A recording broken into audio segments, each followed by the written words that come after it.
illegal, immoral, or against the Torah. So even though I grew up in a very ultra-Orthodox home, I never felt that I was restricted. I never felt that there was something that I wanted to do, but I couldn't do it because I was religious. I knew there were rules, but in school they taught us the same way you drive a car, there are rules. You have to stop when the light is red, be careful when the light is yellow. So I knew that I had rules that were going to help me on my journey, but nothing was going to stop me. Now, my father, he believed in us. He believed that we can achieve anything that we wanted to achieve. At one point, way before I was even a lawyer, my father thought I was a lawyer before I was a lawyer. And he said, he calls me up one day, he says, Ruchi, I was in Manhattan and I was by the newspaper stand and I saw a magazine that said the top 50 lawyers in the country. So I bought it. But Ruchi, I didn't see your picture in there. And I said, oh, Tati, my picture won't be there. But he just believed in us. And I think that's really a very important lesson. Believe in yourself, believe in your children, and believe that God runs the world. And with that combination, you're going to be successful. So now what I want to do is I want to just quickly tell you my life journey and then jump to your questions. So I graduated high school. I went to Beit Yaakov, high school, elementary school, seminary. I even went on the Beit Yaakov tour of Israel after I graduated. When I graduated high school, I was 17 years old. And when I got married, I was 19 years old. And I didn't start college until I was 30. And the reason for that is when I graduated high school, there was no college opportunity for the Hasidic women.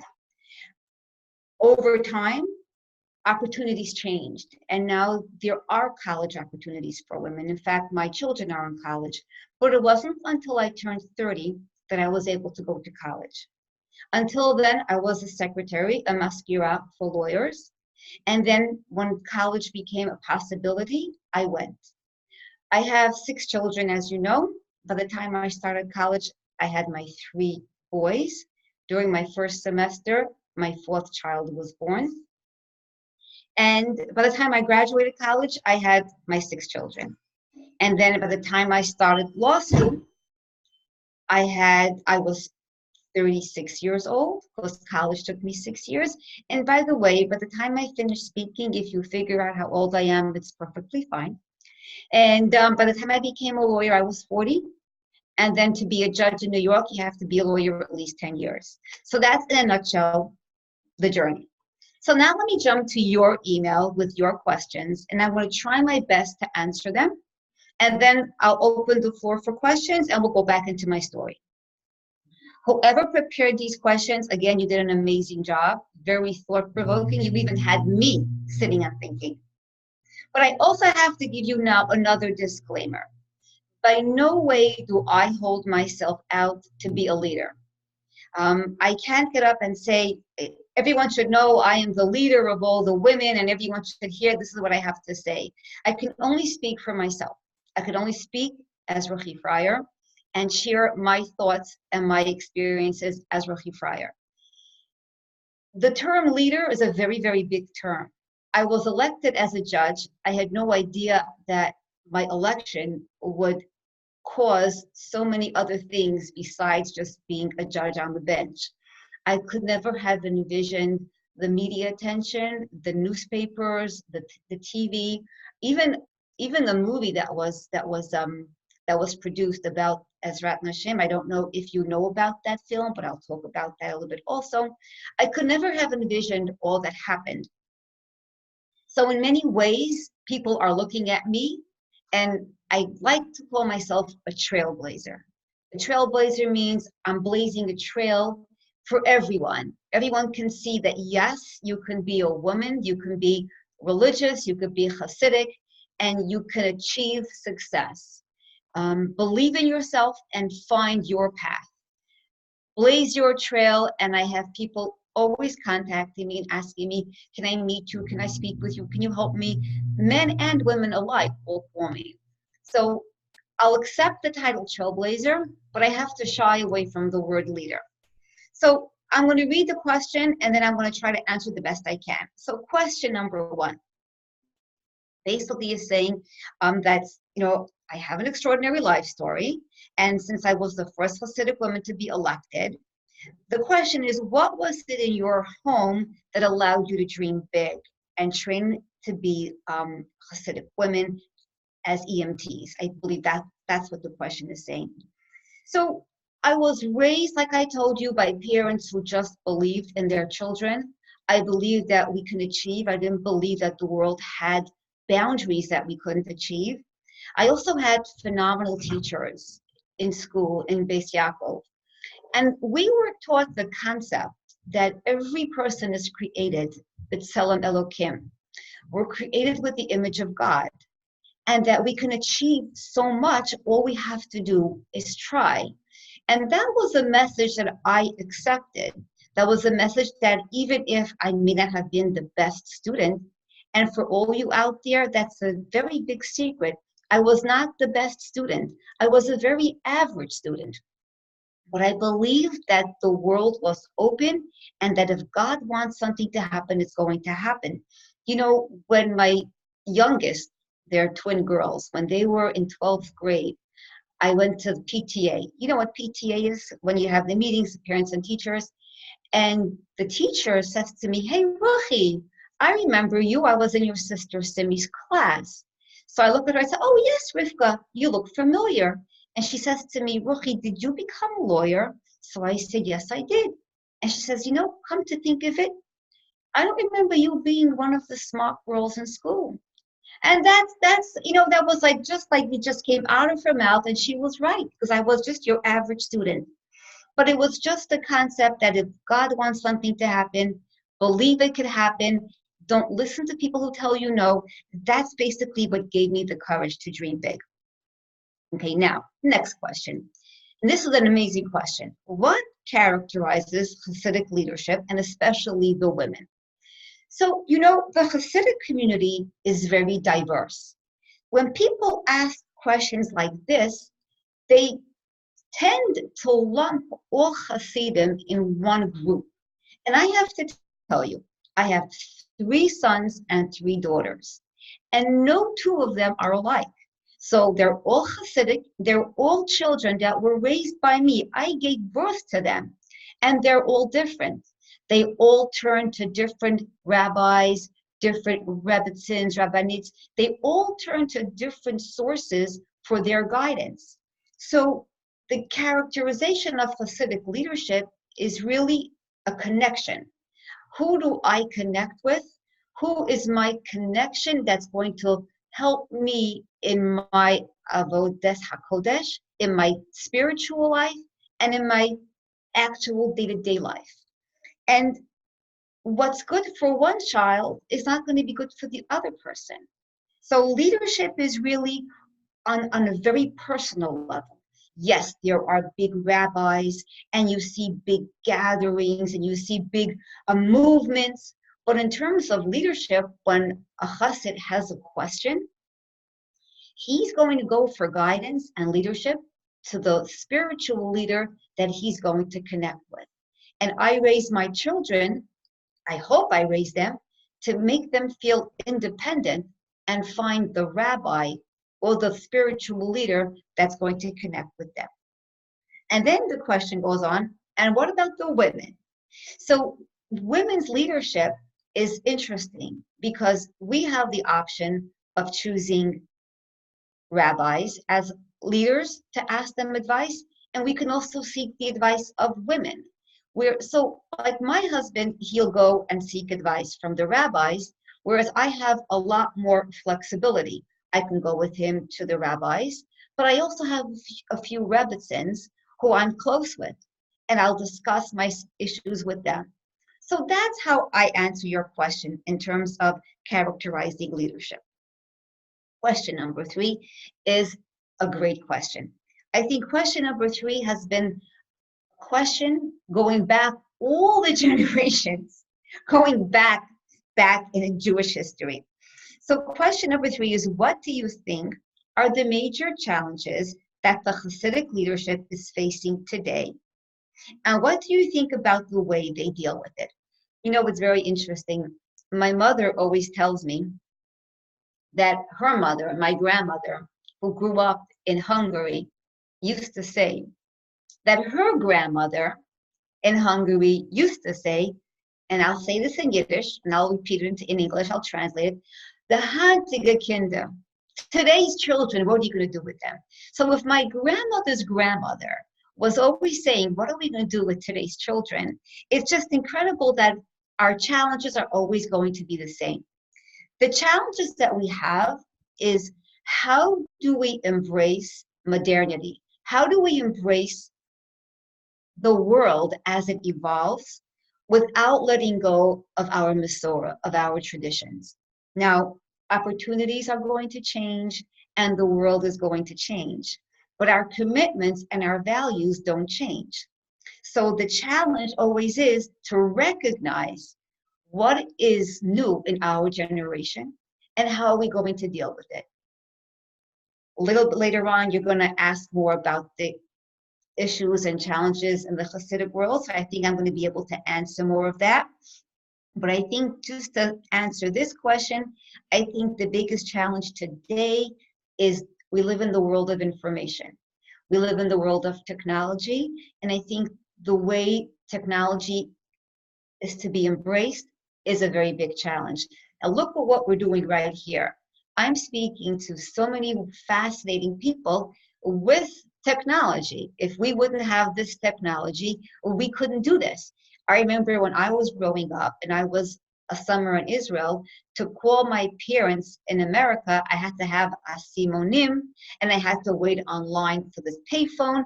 Today, we can just easily call and it doesn't even cost any money. So technology can be used in fascinating ways, but it can also be destructive.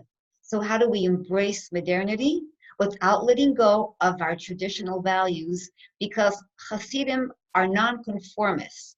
We don't change. My husband still dresses the way they dressed centuries ago.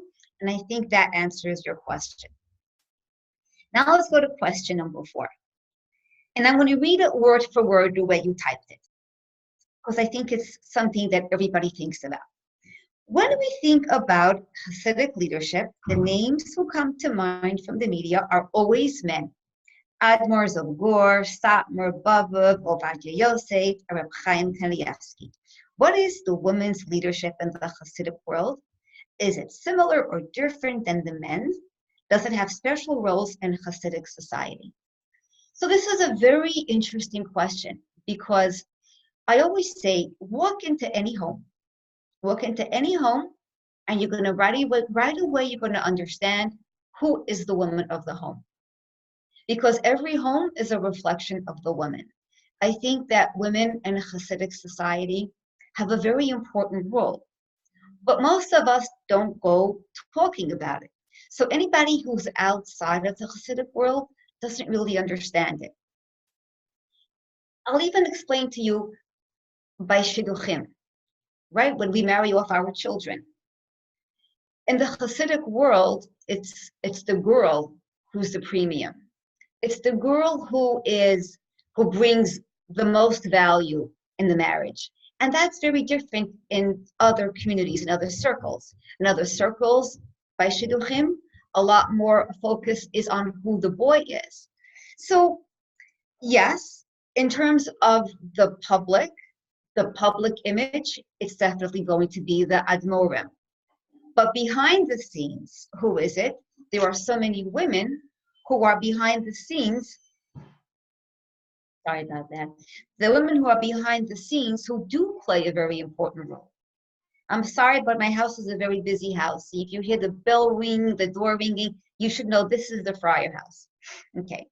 Now, you know, I once heard a very cute little joke, and it's a true story, of one of the rabbis from Chabad. And he was in the middle of looking for a shidduch. And the story goes that he met a girl, and he thought that it was going to be a good shidduch. So he tells the girl, look here, I'm from a big family of rabbis, and you have to understand that in my family, the man is the head of the house. Can you accept that and marry if you marry me. So she says it's no problem because in my family, the woman is the neck of the house. And every way the neck turns, the head follows. And that basically is, I think, the role of women in our society. We play a very large role, but most women prefer to be behind the scenes. Now, I'm not going to say that there aren't men who have personality disorders in any community and try to keep women, perhaps behind the scenes. But in the Hasidic community, a woman who wants to take a leadership role, who wants to open a business, who wants to go out and do something, she has those opportunities. If you try to get them to do an interview, they'll probably have a very hard time. But there are fascinating, dynamic women out there who, if you need them, you can find them, but you won't really see them too much in the media. Now, the next question, I wrote down wow next to it, because this is a question that I personally would love to be able to really weigh in on. And it's a long one, so I'm going to read it to you word for word. In Israel, there is a huge gap between the Hasidic world to Jewish Israeli society. There is a sentence that claims that the Hasidic society is the greatest immigration Israel has to accept. Does the Hasidic society want to be an isolated island?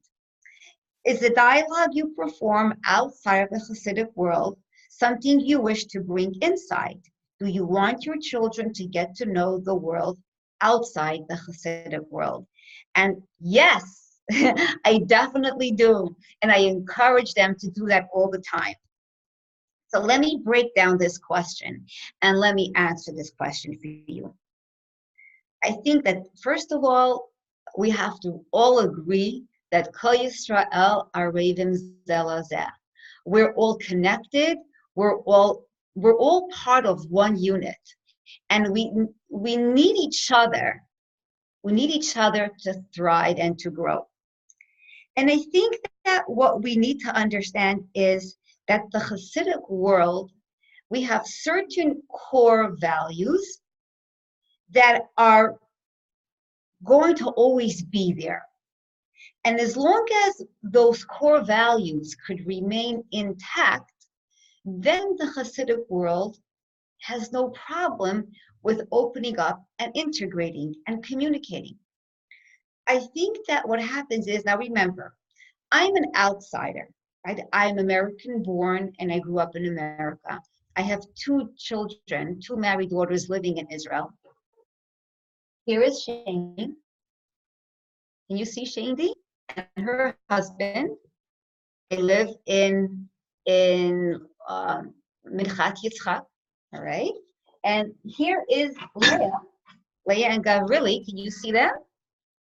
They also live not too far by Tchelas Mordechai, right near the Shefa market.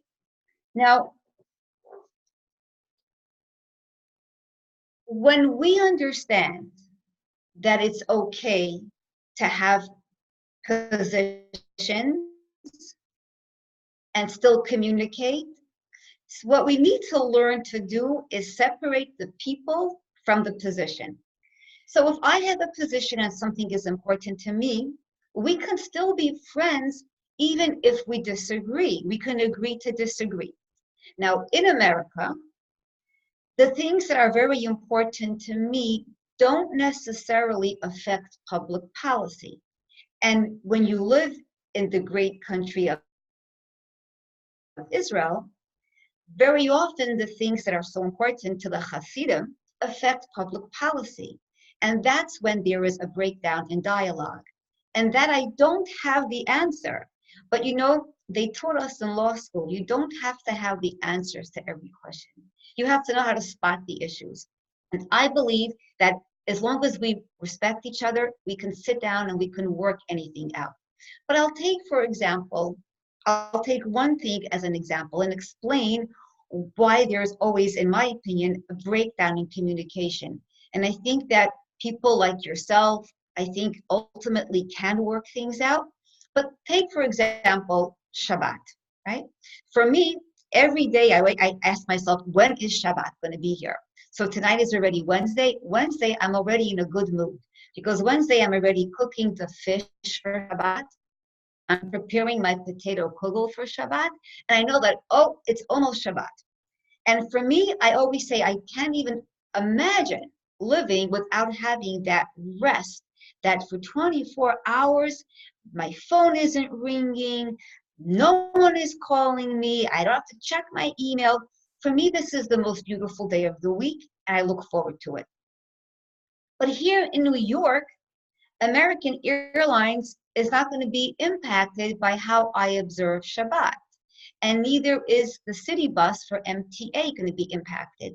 So I understand the reason why there's so many more opportunities to disagree with the Hasidim in Israel.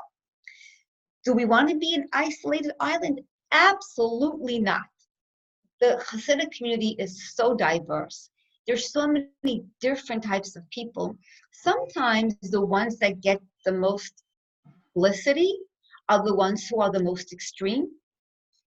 But there's something that I like to say is the silent majority. The majority, which is really the heart of the Hasidic community, is more silent, and you might not read about them. But honestly, I didn't become a judge because somebody appointed me. I became a judge because I was elected by my community. And the fact that the Hasidic community of Borough Park went out to vote for a woman, and I ran against two other people. I ran against an Orthodox man and a non-religious woman. So it was a three-way race. So the majority of the people in Borough Park voted for me, and that's a very, very big statement that yes, the Hasidim are open, and yes, they are embracing the outside world. The question is, can we continue this dialogue? And I want to tell you that what you're doing today is having that exact dialogue. So I think the answer is yes on all counts. Is there an issue? Yes, there is. Are there more people like myself who would love to have opportunities to talk? Absolutely yes. And my children are, I hope, embraced in many worlds. And just because I'm Hasidic doesn't mean that my extended family is. We have cousins, second cousins, third cousins, who are all from all different walks of life in the Jewish spectrum, from the far right to the far left. And you have that in many Hasidic families. Now, let's go to the next question. So you see, here's where I have to say, people look at me and they say, you are a leader in the New York world. And I say, really? I don't hold myself out to be a leader. But which women figures have you met so far, or from the Jewish tradition, that influenced your behavior as a leader? And I love this question, because whenever I'm asked this question, people ask me, Ruchi, who is it? Who is your role model? Is it Golda Meir? Is it Ruth Bader Ginsburg? And I'll say, no, none of the above. There is a fascinating woman in Jewish history who lived in Krakow, Poland between the two world wars. And her name was Sarah Schenirer. I don't know how many of you know about Sarah Schenirer, but she was known as the mother of the Beis Yaakov movement. She was a seamstress in Poland, and she saw that during that time, Europe was engulfed in so many different concepts. Communism, Marxism, socialism, it was sweeping through Europe. And the religious community realized that they were losing their daughters. The sons went to yeshiva and were able to remain religious, but the girls were getting lost. Back in those days, everybody went to public school. And after public school, the boys went to yeshiva. They learned privately, but the girls didn't. Now, when I went to Beis Yaakov, I was taught how Sarah Schenirer started the Beis Yaakov movement. She was a Hasidic woman. But I wasn't taught that she had a lot of opposition. Maybe I was absent that day, but I don't remember my teachers talking about it. It was only years later when I read about her life that I realized that she was a revolutionary and she had much opposition, but she was determined to continue doing what she was doing because she knew that this is what the Jewish women needed. And what she did was trained young, single Jewish girls to become Jewish teachers. And she sent them to the far-flung shtetls in Poland to start schools. Now, people will ask me very often, Ruchi, how can you consider yourself Hasidic if you are so much in the public? You're in the media, you're on TV, you're on the radio, you're even in a movie. How do you reconcile that with modesty of a Hasidic woman? And for many years, I struggled with that question. And then when I found the book about Sarah Shanira's life that was written by one of her Talmidot, it's called Carry Me in Your Heart by Pearl Benish, I found a fascinating lesson that she taught her students, and I always repeat it. So she said to her students, girls, a Jewish daughter has to always wear a dress with 2 pockets. And I'm wearing a dress with 2 pockets today. And in one pocket, you carry the pasuk from Tehillim, Kol Kvuda Bat Melech Pnima. Your modesty is your badge of pride. That's what identifies you as a Jewish daughter. You carry it in your heart with your head up high. But in your other pocket, you carry another pasuk in Tehillim, Et la'asot laHashem hefeiru toratecha. There comes a time, which is an et la'asot, a time to act. Girls, you will see that people are trampling Torah values. Get up and be leaders, and people will follow you. And that's what gives me the ability to get up and say, I will get up. I will do what's right. If I think that something is wrong and can be corrected, I will use my voice that Hashem gives me and the opportunity to do what's right. And that's what gave me the courage to go and run for public office. It gave me the courage that I needed to start Ezrat Nashim, because I don't know how many of you saw the documentary film, 93 Queen, which really highlights the opposition that I had to deal with, and I'm still dealing with it. But knowing that women are suitable to be leaders, and we have the ability, and I have my role model, so that's what gave me the courage to do it. Now, the next question that you ask is about communication and relationships between the Hasidic community and the rest of the Jewish world. I think I touched on it earlier in the earlier question, and I believe that there's always room for improvement. I think that yes, we can. The pasuk that comes to mind is Yagata Matzata Tamin. Yagata Velo Matzata Al Tamin. We have to try to work on improving the relationship, and I think that we can. There are people in every Hasidic community, in all the different groups of Hasidim that do want to reach out, that do want to speak out, that are the right people. And it's just a question of finding the right people. The ones that are going to get in the media, the ones that are going to have protests and demonstrations, I don't think they're going to really be able to be effective communicators, but there are good people out there who can be bridges, can be links to the Hasidic community. And the next question, I think, is again, do we want to remain disconnected? I think the earlier question you asked if we want to remain isolated. And the question is, no, of course not. We want to be connected. But again, like I said, we have our core values. But so do you. You also have your values. Everyone that's listening here today, you have your values. And whatever values you have between you and God, you should know that those are special. And you should know that don't think for 1 second that you have to compromise any of your values that connect you with God to achieve success in the secular world.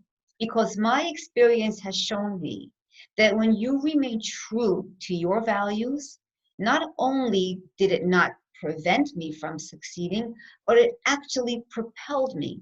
And when I go around speaking to young girls that are in high school, I tell them the world is full of challenges, and there are going to be many challenges when you go out in the world. But you should know that when you stick to your core values, you are really not only going to be successful, but you may even make a Kiddush Hashem. And I have a few stories to share with you a little bit later on about how I was able to navigate my world sticking to my values. Now, let's see the next question. All right, the next question is about anti-Semitism.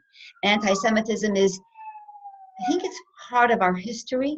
You know, every year, Pesach, by the Seder, we say, you know, the Halach Ma'anya, and we say, Shabchol Dor Vadar, Omdim Aleinu, L'chalosenu, V'hisha Amda Lavosenu V'lanu. That's part of our history. It doesn't make it any easier, but what it makes me think about are all the important lessons that my teachers taught us in school. That we always have to remember that we have to pray. We have to ask God, Hinei lo yonu v'lo yishan shomei Yisrael. We have to believe that. And we have to stick together, because when we've learned in school that when the Beit HaMikdash was destroyed, there were two temples that were destroyed. One was destroyed because of a lack of unity in Klal Yisrael, and one was destroyed because of the other Aveirot that Klal Yisrael did. But the one that was for a lack of unity was a much stronger one and a much more difficult one, because God wants us to be connected. We don't have to be the same. There's no reason for us to be the same. There's no reason for the two of us to have the same values for us to respect each other. And as long as we can cross those bridges and respect each other and understand that you and I were all created with Tzelem Elokim and respect each other, we can overcome so many of the challenges. I think I addressed your questions that were emailed to me. Now, how much time do we have for me to share some more of my standard script with you? Or do you want to open the floor for questions? How would you like? I think if it would be okay with you, we would like to open the floor for questions. I would just say that I'm going to start with someone who just texted me that she has a question, but if people has questions, if you can write it in the chat. If you look underneath below, there is something that's called chat. You just go in and you can write your questions. And then after the first questions, we're just going to address the chat. So Mazal Haddad from LA told me that she has a question. Mazal, can you open your mic? Does it work? Let's see, let's give it another minute.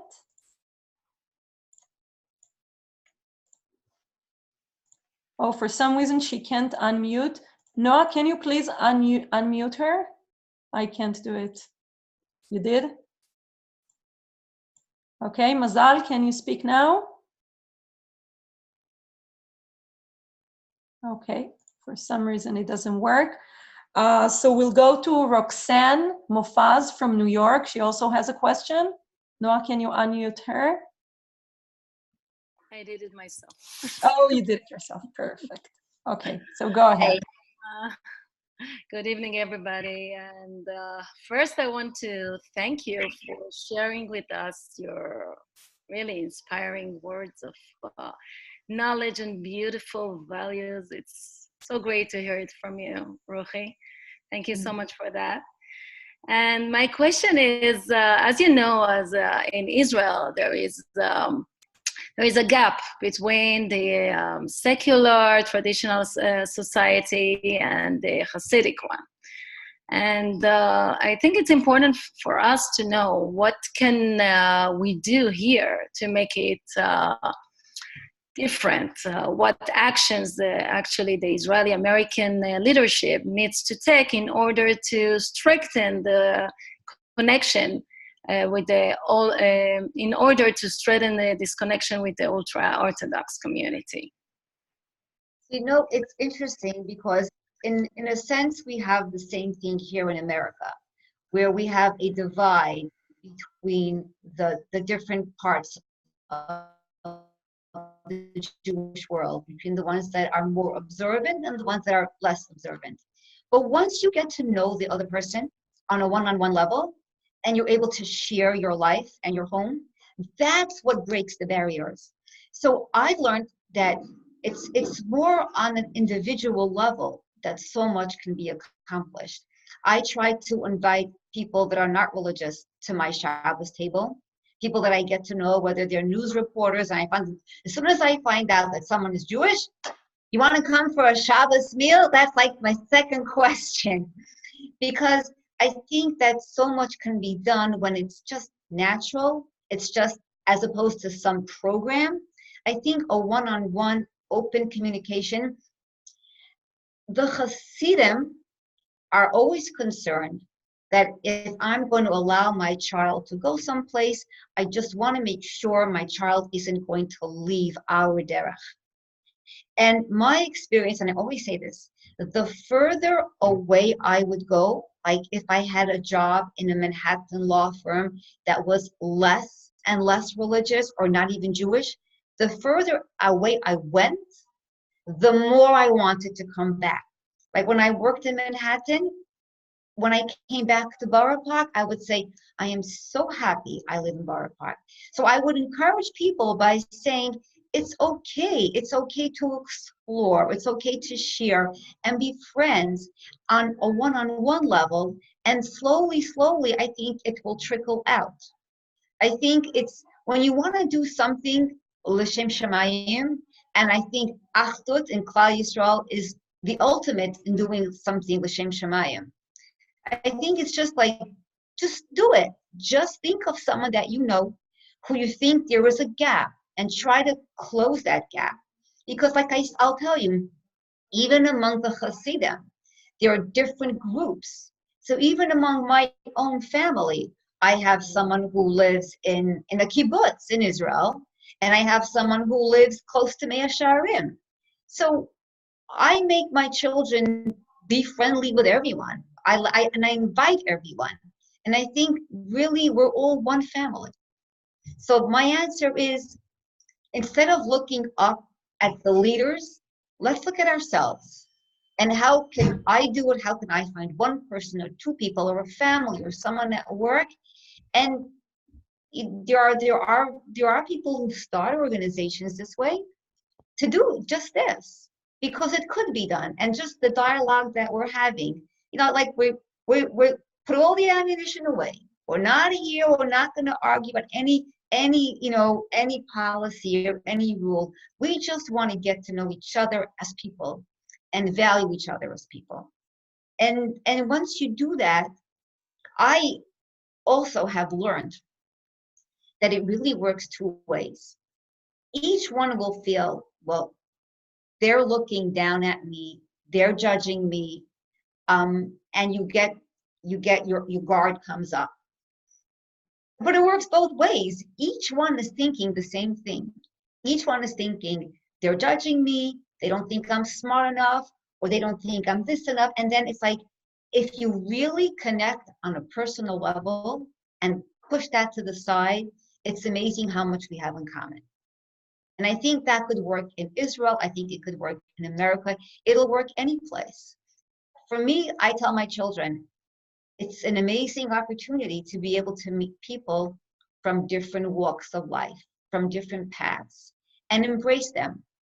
And to understand that I know that I was born into a certain family, and I know that God expects a lot more from me because of how I was raised.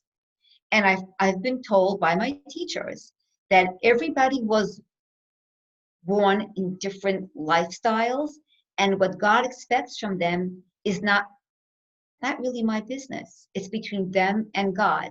So once we realize, okay, their religious observance is between them and God and not me, and I'm not going to judge them, there's so much that can be done. So I hope that answers your question. And I know that for me, it's opened many doors, and I have many friends in many walks of life.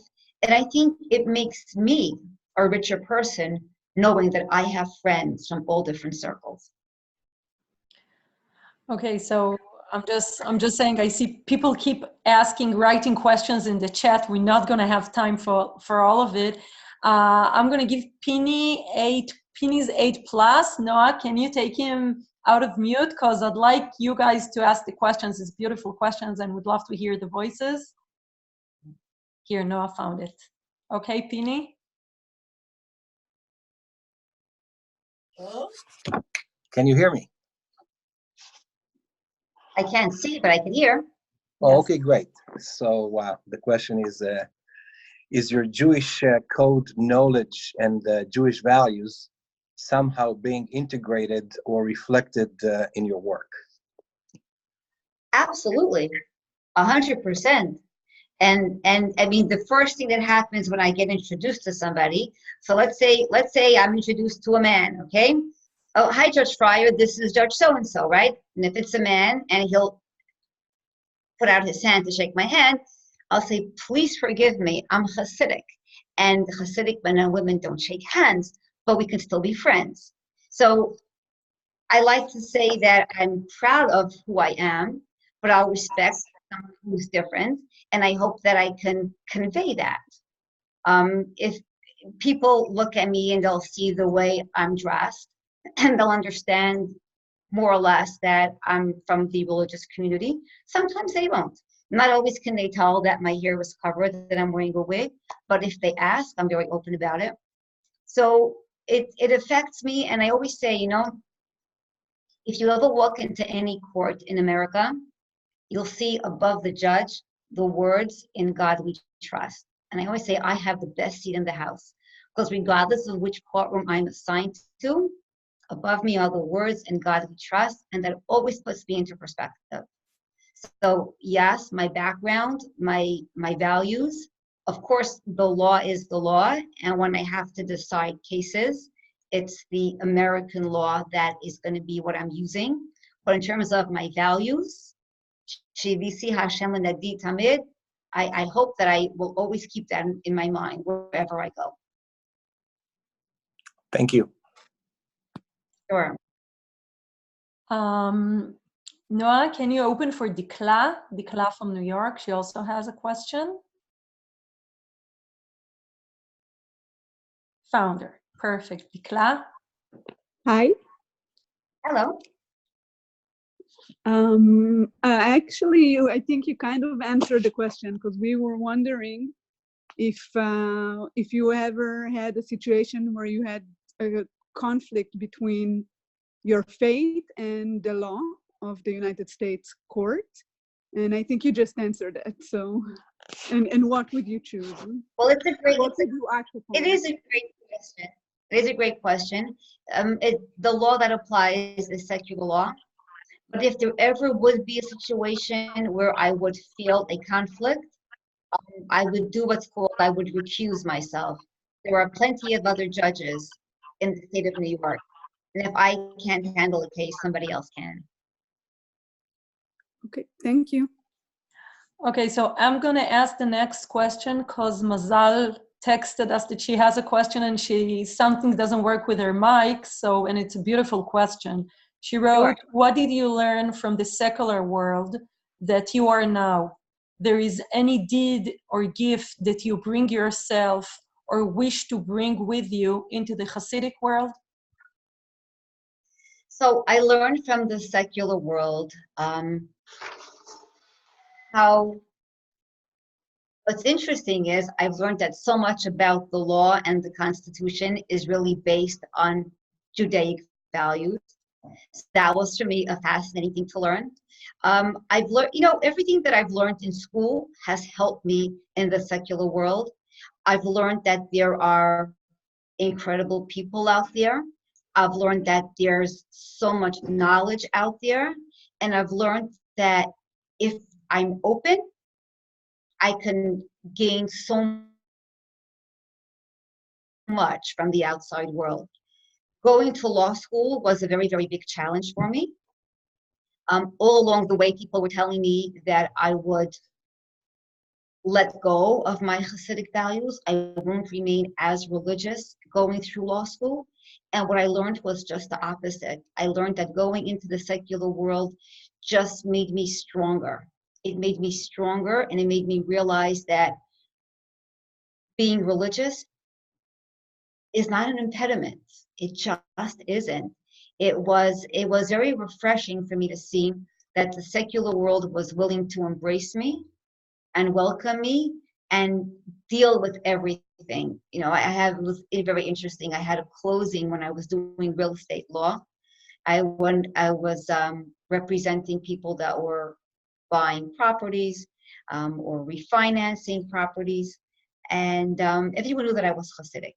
And I was doing a closing, and the bank attorney knew my husband, and he knew that I was Hasidic. So he comes into the closing room, and he starts to shake everybody's hand.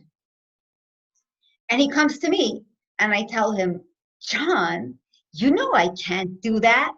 And he gives me this big hug, and he says, oh, Rachel, I'm so sorry, I forgot. So, I mean, it was so funny because that big hug he gave me was far worse than a handshake. But I really learned that people really respect your values, and he genuinely felt so bad when he wanted to shake my hand. I also had another story where I learned that, see, the secular world looks up to people that have values. Everybody wants to look up to somebody. And I've learned that when they see that you have values, they don't want you to let go. So whatever you have, everyone that's listening to me, you all have your values. Whatever your values are, you should know there's someone who's looking up to you. And that person that's looking up to you doesn't want you to let go. Now, I was working as a secretary at a law firm in Manhattan many years ago. And every Friday in the summer, they had what's called Dress Down Friday.